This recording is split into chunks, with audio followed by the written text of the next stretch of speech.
Welcome to Inside Sim Racing. I'm Sean Cole and this is Test Drive Tuesday. For this week's ride, I am turning to Assetto Corsa and taking a look at their second patch for the newly released title. I'm running the challenge mode and I'm going to take the P4/5 Competizione out for a spin. I will be driving at Mugello circuit in the Tuscany region of Italy. The track is actually owned by Ferrari and is used for Formula One testing. Despite not being used for racing, several Formula One drivers have claimed that it is a very rewarding track to drive. The P4/5 is a beautiful race car that resembles the cars of the old GTP days of racing. However, it is very much a modern race car. The P4/5 is actually a one-of-a-kind car that started off as an Enzo Ferrari and was built to spec as a one-of-a-kind race car. It does share the same engine as the Enzo, which is a V12 that produces 450 horsepower. The car weighs in at only 1,230 kilograms, and that makes for a ferocious combination.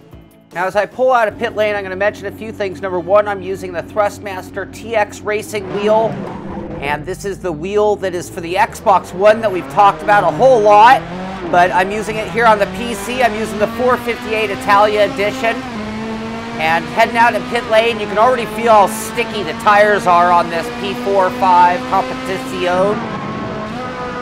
Turn 1, I mean, Mugello is a great track. It's got a variety of corners that really challenge you. A lot of off-camber stuff, a lot of chicanes where you can really feel the force feedback, you can really feel the wheel, and you can really feel the balance of the car as you're doing these weight transfer type things. Got another one of these left-right chicanes coming up. And, you know, I'm warming up the tires a little bit, and, you know, again, I'm really feeling it. You can see it right there when I'm driving. You can feel good force feedback. You can feel the rumble strips when you're off the track a little bit. You can also feel the locking up of the brakes when you're driving the car. So I'm going to kind of talk a little bit about the track, a little bit about the wheel, a little bit about the car itself.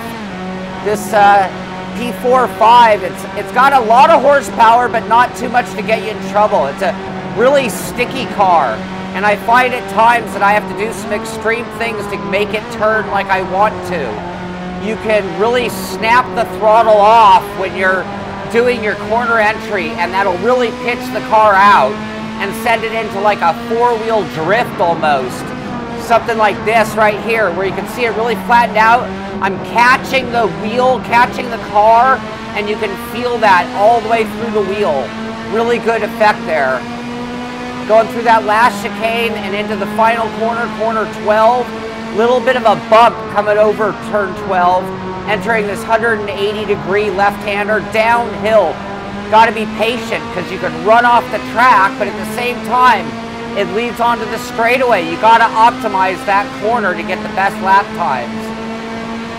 Up into 6th gear, you hear that Ferrari nasty, raunchy sound when you're going 150 miles.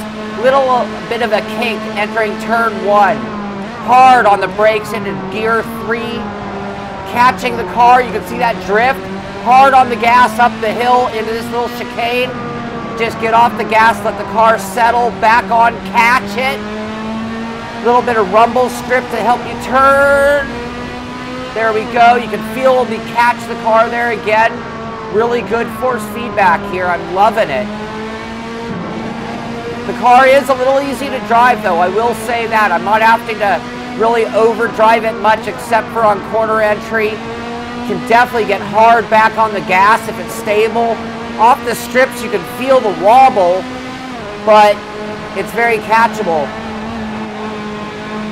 Arrabbiata, it's flat out through here if you can get the line. I missed it a little bit, had to get off the gas to pitch the car. Hard on the brakes for this right-hander. Really easy to run off of it there. And you can get back on things, just keep it under control into another 180-degree right-hander. It's hard to keep the car from sliding sideways. A lot of four-wheel drift here. And then you're coming through this chicane and flat out, as fast as you can go right through here. Again, off that rumble strip, I'm feeling it. You can see it in the wheel action. Hard on the brakes, down to 3rd gear. Get that apex, size it up and get out of here. It's a really important corner. I'm going to be a little off the pace. I'm shooting for a 47, and right now I probably ran about a 49. Fifth gear, sixth gear. Bumpy straightaway, you can feel it in the wheel. Hard on the brakes, down to third gear. Gonna drop into second to get even more pull up the corner.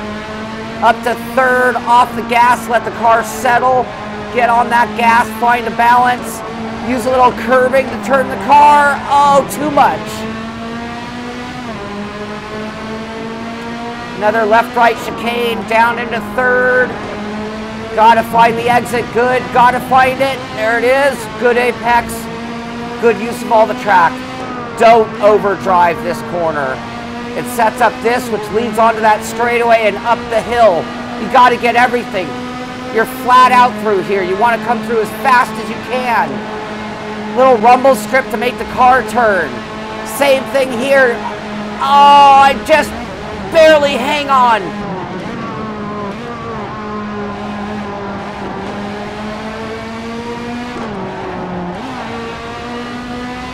And into that 180 right-hander, downhill, off camber. Using all the RPMs of this 450 horsepower. You can feel it. It just won't step out on exit. That's the thing. It's hard to make it turn sometimes when you're getting a little bit of exit push.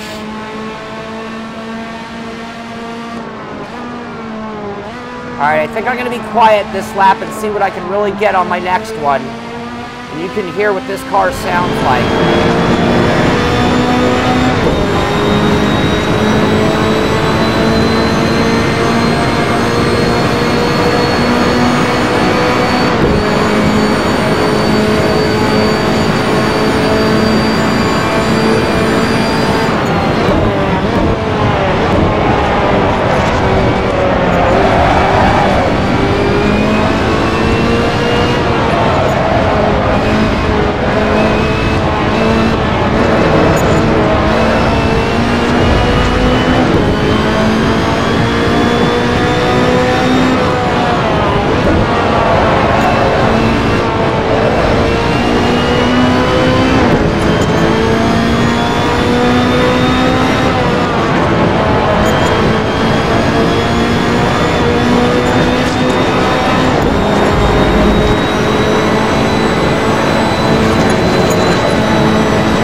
Hope you've enjoyed this test drive as much as I did.